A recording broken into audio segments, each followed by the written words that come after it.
can probably say that I've seen a good majority of your films. In saying that, is this the first film you had where you've been that menacing? Well, I don't know. I suppose it sort of, I'd have to think back through things. In a cycle in what I do, there's always every now and then a really sort of dark character comes up, Um, and it brings out in you, or it has different requirements for playing those sort of characters. It's not an energy I like to sit in for too long, but I was coming off when this came to me. I was coming off doing Roger Ailes in The Loudest Voice, and that's a very complicated bad guy, who some people would call him a monster or whatever, but then some other people would call him a mentor, you know, or an inspiration or whatever. So I had to find the ways of building his decision-making process so you actually, you you see how he descended into that bad guy and how he abused his power, etc. With this guy, it's a very, very different challenge because you're coming into this, and with Roger, I could use his charm and his humor and stuff, and I could use the fact that he was a father and a husband and all those other things. But with this guy, you don't have any of that information. You don't really know where he's coming from, and he's triggered before the movie starts.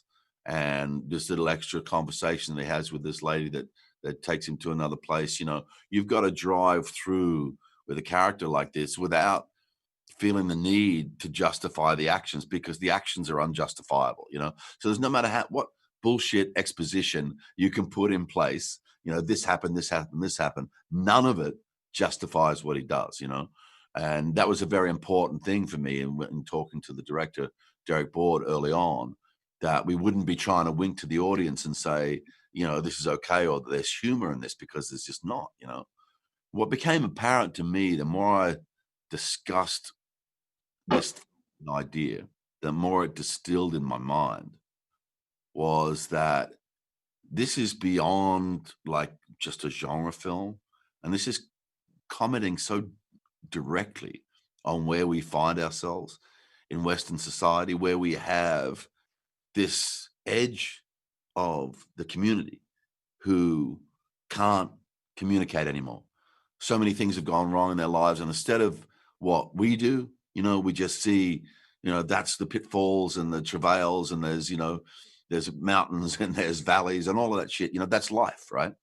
This guy has been drained of humanity and has made the decision that nothing matters. And he will go on his destructive path until the end, where, will only bring about his destruction. But, we see it over and over again with the mass shootings that we've been experiencing, and that's why, to me, it became more important. It's like, this conversation's got to keep going, because none of that's being solved. Yeah, we've got other complications around us at the moment, and we've got complications with our climate and all that sort of stuff. But right here, this thing is the truth of what's going on in Western society right now. You know, um, we never know. I always think everybody has a little bit of hope in them. You don't know when you're going to snap. And obviously, this is a film that deals with road rage. Have you ever been in a position where, obviously, at some point, we're all trying to get somewhere, but something distracts us, and you never know, like, what happens? You know, whether you're driving or trying to get somewhere, have you ever been in a position where distraction kind of takes you, as you mentioned, out of humanity for a second? Well, I know people like to paint me in that picture, but in reality, I'm quite a thoughtful person in terms of how I approach my life and my job. So no doubt I've seen some crazy shit go on in front of me, when I'm driving a car, because, some people sort of take that moment. I think probably the examples of that I've experienced have been when I'm riding a motorbike, you know, that for whatever reason, the symbol of that motorbike just sets some people off. And they feel that they have a right to come really, really close to you or put you under a threat that they obviously don't really understand, you know, because for some reason they're fearful of you on a motorbike, but in reality, you're the vulnerable one. That the person in the car is surrounded by metal, but that if that metal hits me, it's going to be hitting me. Um, So yeah, I've been in a few situations where people have sort of continuously sort of pushed on, and it's like, what do you, I just don't get it, The funniest one I had probably was with this cab driver, it was coming around Christmas, and I was at this intersection on quite a busy road in Sydney called William Street, and this guy just kept honking his horn, but I'm trying to turn across 4 lanes of traffic, right?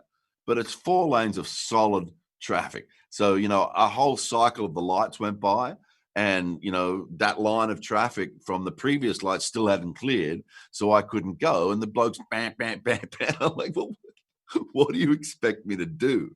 It was ridiculous, but he kept on going. So I put the car in park and I got out of the vehicle, and I was walking towards him. And as I was walking towards him, I could see him, one, recognize me, and two, absolutely soil his trousers. So by the time I got to his vehicle, I just leaned in the window and I said, "Merry Christmas, man."